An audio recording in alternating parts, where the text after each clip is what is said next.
তিনি ছিলেন মধ্যম আকৃতির, তিনি না লম্বা, তিনি না খাটো, তিনি ছিলেন মাঝারি আকৃতির। তার চুলগুলো ছিল ঘাড় পর্যন্ত প্রলম্বিত।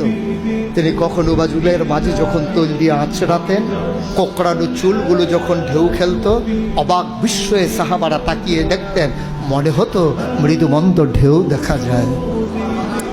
তার কপালটা ছিল চওড়া, কপালটা ছিল শুভ্র সাদা, তার চোখের ধনুকের মতো বাঁকা ছিল তার চোখের ভ্রু, আর চোখের পাতাগুলো ছিল গোলাপি রঙের, গোলাপ ফুটন্ত গোলাপের, এক একটা গোলাপের পাপড়ির মতো। তিনি কখনো বা যখন একটু চোখের পলক ফেলতেন, চোখের পাতাটা যখন নড়ে উঠত, অবাক বিস্ময়ে মানুষ তাকিয়ে দেখতো, মনে হতো মৃদুমন্দ বাতাসে যেন ফুটন্ত গোলাপের এক একটা গোলাপ পাপড়ি মনে হয় যেন দোল খাচ্ছে।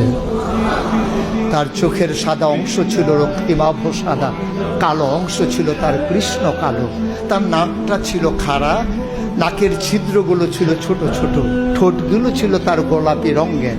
তিনি কখনো বা যখন মুচকি হাসতেন, ঠোঁট দুটো যখন একটু ফাঁক হতো, অবাক বিস্ময়ে মানুষ তাকিয়ে দেখতো, মনে হতো কোথাও যেন বিজলি চমকিয়েছে।